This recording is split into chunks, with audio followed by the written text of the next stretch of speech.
Good morning students, कैसे हैं आप? आशा करते हैं कि आप सभी बहुत अच्छे होंगे और अपनी पढ़ाई भी बहुत अच्छे से कर रहे हैं। तो बच्चों, आज हम गणित का एक नया टॉपिक सीखने जा रहे हैं और हमारा टॉपिक है आज सर्कल यानी कि वृत्त के बारे में। तो हम अपनी हर रोज की जिंदगी में बहुत सी वृत्ताकार या कह लीजिए गोलाकार चीजें देखते हैं। जैसे आप बच्चों स्कूल जाते हैं तो कुछ बच्चे पैदल जाते हैं, कुछ साइकिल पे, कुछ गाड़ी, कुछ रिक्शा से। तो जितनी भी चीजें हमारे जो ट्रांसपोर्टेशन के व्हीकल्स हैं, उनके जो पहिए होते हैं उनका आकार वृत्ताकार होता है। देखे ना आपने? और अगर और उदाहरण देखें हम वृत्त के या गोलाकार आकृतियों के, तो और क्या क्या हो सकते हैं। ज्यादातर जो घड़ियां होती हैं वो भी गोलाकार होती हैं। जैसे उदाहरण के लिए हम ये देख लेते हैं, तो ये क्या है बच्चों? ये घड़ी है ना। हाँ, तो समय सिखाने के लिए ये हम प्रयोग करते हैं। तो ये जो आकृति है, ये वाली जो आकृति है, जो फिगर हमारी बनती है, वो वृत्ताकार है। और उदाहरण हम क्या क्या देखते हैं इसके। जैसे घर पे कोई यूटेंसिल्स हैं जिनके ढक्कन ऐसे ऐसे ढक्कन देखा ना आपने, ये वाला, ये देखो, ये भी जो हमारा उदाहरण है एक वृत्ताकार आकृति का उदाहरण है। और क्या हो सकता है? हम सिक्के जो यूज करते हैं, मॉनेटरी कॉइन्स, जो कॉइन्स होते हैं, ये देखिए मेरे पास एक 2 रुपए का सिक्का है ये। तो इसकी भी जो आकृति है बिल्कुल कैसी है? गोलाकार है। जो भी सिक्के हैं हमारे, ज्यादातर आजकल जो हमारे सिक्के चलते हैं, सभी की आकृति जो है वृत्ताकार है। अच्छा, जब हम बच्चों कैरम बोर्ड बच्चों को बहुत पसंद होता है खेलना, खेलते हैं ना, तो इसकी जो एक गिट्टी होती है कैरम की, है मेरे पास एक, ये भी कैसी है? ये भी वृत्ताकार है। और उदाहरण क्या क्या है? जैसे मेरे पास ये क्या है? चाबी। जो चाबी का छल्ला है, ये भी कैसा है? इसमें चाबियां डली हुई है, ये जो छल्ला है ये भी हमारा वृत्ताकार है। तो अब गणित में वृत्त की और वृत्ताकार जो आकृतियां हैं उनका बड़ा अपना विशेष महत्व है। अब गणित से ही हम चीजें सीखते हैं कि भाई कैसी जो वृत्ताकार चीज हो, अगर पहिया मानो आड़ा टेढ़ा हो तो वो सही नहीं चल पाएगा। साइकिल का पहिया अगर ऊंचा नीचा, वो भी सही नहीं चलता। तो एक पूरी जो उसकी आकृति है वो वृत्ताकार होनी चाहिए, तभी तो वो चलता है ना। तो आज हम इसके बारे में जानते हैं कि सर्कल क्या है, वृत्त क्या होता है और उसकी क्या क्या प्रॉपर्टीज है, उसके क्या क्या गुण होते हैं, इसके बारे में आज हम सीखते हैं। तो इसके बारे में तो सबसे पहले वृत्त या सर्कल की परिभाषा देख लेते हैं कि वृत्त क्या होता है। तो तभी तो हम इसके आगे जो गुण हैं, इसकी प्रॉपर्टीज उनके बारे में जानेंगे। तो जो सर्कल रहेगा क्या होगा? अ circle is the locus of points.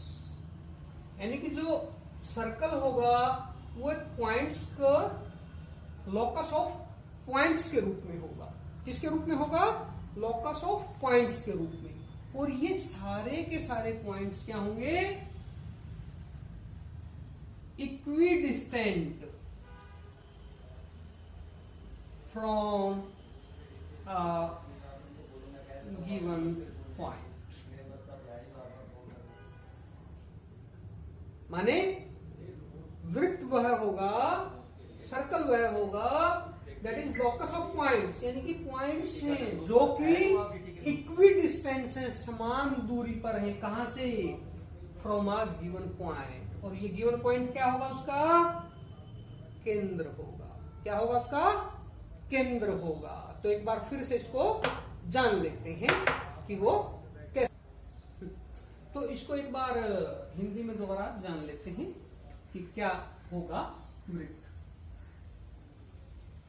तो वृत्त क्या होगा? वृत्त एक। तो बच्चों अब हम जानते हैं वृत्त के बारे में। अब जैसे कि ये वृत्त हमने एक बनाया हुआ है और ये इसका केंद्र O है और ये इसकी, अगर ये पॉइंट हम P मानते हैं तो ये इसकी क्या हुई, पॉइंट O से लेके वृत्त की परिधि तक P तक ये हुई इसकी त्रिज्या। तो बच्चों आपने देखा है जब हम इसका क्षेत्रफल निकालते हैं, परिमाप निकालते हैं, तो हमें एक हमेशा ही एक वर्ड सुना है, हमने एक अक्षर सुना है हमेशा, पाई। क्या सुना है? पाई। उसका ये सिंबल होता है।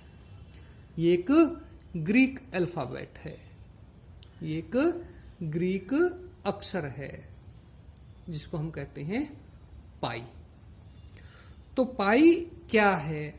तो पाई एक निश्चित अनुपात है। जब हम कोई भी वृत्त बनाते हैं, कोई भी वृत्ताकार आकृति हम बनाते हैं, तो उसमें पाई आपको हमेशा मिलता है। अब इसमें वृत्त में क्या चीजें होती हैं वो देखते हैं एक बार। दो जो चीजें आपने देखी हैं, एक तो यहां से लेके यहां तक जो वृत्त के चारों ओर का एरिया होता है, चारों ओर की जो ये लाइन बनी हुई है, इसको हम वृत्त की परिधि कहते हैं। क्या कहा जाता है इसको? वृत्त की परिधि। ये वाली ये क्या है? वृत्त की परिधि। क्या हुई? ये वृत्त की परिधि हुई। दूसरी चीज क्या होती है? त्रिज्या, यानी कि वृत्त के केंद्र को वृत्त की परिधि से मिलाने वाली रेखा को हम वृत्त की त्रिज्या कहते हैं। इसको हम जनरली R से रिप्रेजेंट करते हैं, R से लिखते हैं। और परिधि को हम C से या सरकमफ्रेंस, परिधि सरकमफ्रेंस कहलाती है, उससे हम उसको डिनोट करते हैं, लिखते हैं ज्यादातर। और अगर एक वृत्त में वृत्त के दोनों बिंदुओं से, परिधि के दो बिंदुओं को केंद्र से होकर गुजरने वाली रेखा, ये यहां से, ये माने पॉइंट Q है परिधि पर और ये P है, तो P Q क्या हुई? क्या हुई ये इसकी? इसका क्या हुआ? ये डायमीटर हुआ या इसका व्यास हुआ, व्यास या डायमीटर। इसको हम D से डिनोट करते हैं। तो डायमीटर कितना होगा हमेशा? डायमीटर ये देखिए यहां से OP और OQ, यानी कि ये दो त्रिज्याएं होगी, OQ और OP, और PQ इसका व्यास हुआ। PQ क्या हुआ? इसका व्यास हुआ। तो यहाँ पे PQ कितना हुआ? ये इसका दुगना हुआ। किसका दुगना? त्रिज्या का दुगना। जो PQ व्यास है वो जो D है, D कितना हुआ हमारा? D is equal to 2R, यानी कि त्रिज्या का दुगना। व्यास हमेशा त्रिज्या का दुगना होता है। तो पाई की हमेशा जरूरत पड़ती है हमें। तो अब पहले जानते हैं पाई है क्या। तो पाई एक हमेशा फिक्स रेशियो है C/D, जहां पे C क्या है? सरकमफ्रेंस है, परिधि है, और D क्या है? व्यास है। तो पाई एक निश्चित अनुपात हुआ किसी भी वृत्त में जो उसकी परिधि और उसके व्यास का अनुपात होता है। पाई क्या हुआ किसी भी वृत्त के लिए? उसकी परिधि और उसके व्यास का अनुपात। ये फिक्स रहेगा, हमेशा कांस्टेंट होगा हर वृत्त को लेके। जिसकी जितनी परिधि होगी, जितना व्यास होगा, उसके अनुरूप ये कांस्टेंट रहेगा। तो अब हम इसको आर पार गुना करते हैं। तो यहां क्या हुआ? C कितना हो गया? C, क्योंकि ये इधर आ गया, ये इधर, C इजिकल टू पाई गुना में D। और D हमने देखा था, D क्या था? D कितना था? 2r था, यानी कि व्यास त्रिज्या का दुगना था। तो यहां पे इसको रख के देखते हैं फॉर्मूला में, पाई इंटू 2r हो गया। तो हम इसको क्या लिखते हैं, सरकमफ्रेंस यानी कि परिधि कितनी हुई, 2 पाई r, यानी कि हमेशा किसी भी वृत्त की जो परिधि होगी उसके लिए हमारे पास फॉर्मूला क्या निकल के आया, वृत्त की परिधि बराबर है 2 गुना में पाई गुना में r, यानी कि त्रिज्या। तो यहां से हम ये जो हमारा सूत्र है वो निकल कर आता है। क्या सूत्र हुआ हमारा तैयार, किसी भी वृत्त की परिधि या उसका परिमाप कितना होगा, 2 गुना में पाई गुना में r, और पाई हमेशा कांस्टेंट हमने देखा था 22/7 इसकी रेशियो रहती है। अगर हम इसका मान निकालते हैं तो वो हमेशा फिक्स रहेगा 22 और 7। क्लियर, सभी को स्पष्ट है बच्चों ये? ठीक है। तो एक फॉर्मूला और हम अभी देख लेते हैं जो हमने पहले भी एक वीडियो में देखा हुआ है, पहले भी एक क्लास में हमने किया हुआ है। वो क्या था, इसका क्षेत्रफल का। ये तो था परिधि निकालने का, किसी वृत्त की परिधि हम कैसे ज्ञात करेंगे। और क्षेत्रफल का एक बार से फिर से रिवाइज कर लेते हैं। क्या होगा, इसका एरिया, किसी भी वृत्त का क्षेत्रफल, वृत्त का क्षेत्रफल कितना होगा किसी भी दिए हुए वृत्त का, पाई r स्क्वायर, यानी कि पाई गुना में त्रिज्या का वर्ग। क्षेत्रफल कैसे निकालेंगे, पाई गुना में त्रिज्या का वर्ग। और अगर कई बार आपको आधा वृत्त दिया हुआ हो, अगर मानो ये हमारा वृत्त है और इसका हमें सिर्फ इतना ही हिस्सा दिया हो, ये देखो ये रह गया ना हमारा आधा वृत्त, रह गया ना आधा वृत्त। हाँ, तो अगर इस हिस्से का हमें निकालना हो, या हम कहें इस हिस्से का आधा ये या आधा ये, किसी भी हिस्से का निकालना हो आधे का, अगर इस हिस्से का जो हमने डार्क किया है, इस हिस्से का अगर हमें क्षेत्रफल निकालना हो तो ये कितना रह गया, आधा। तो कैसे निकालेंगे आधे वृत्त का, आधे वृत्त का क्षेत्रफल कैसे ज्ञात करेंगे हम, तो आधा कर देंगे इसको, 1/2 पाई r स्क्वायर, यानी कि 1/2 गुना में पाई गुना में त्रिज्या का वर्ग। और अगर ऐसे ही चौथे हिस्से का निकालना हो, क्वाड्रेंट का, यानी कि चौथा हिस्सा कितना हुआ, क्वाड्रेंट चौथा हिस्सा होता ना, तो 1/4 अगर हमारे पास हिस्सा है वृत्त का, उसका निकालना हो तो क्या करेंगे, 1/4 पाई r स्क्वायर, 1/4 पाई r स्क्वायर। क्लियर बच्चों? तो इसके लिए हम एक उदाहरण करके देखते हैं कि वो कैसा होगा। चलिए उदाहरण से पहले एक बार से फिर इसको हम रिपीट कर लेते हैं, इसको रिवाइज कर लेते हैं।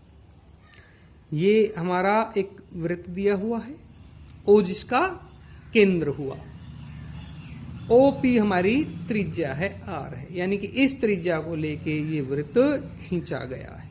हम कंपास से की सहायता से एक वृत्त बना सकते हैं।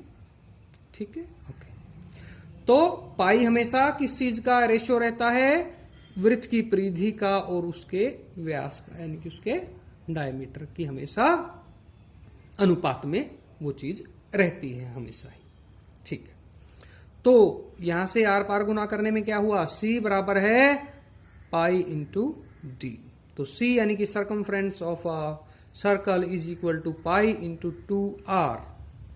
तो सर्कमफ्रेंस 2 पाई r, ये हमारा सूत्र बन गया है, ये हमारा सूत्र निकल के आया है। ऐसे एक क्षेत्रफल पाई r स्क्वायर, उसका क्षेत्रफल का तरीका होता है हमारा।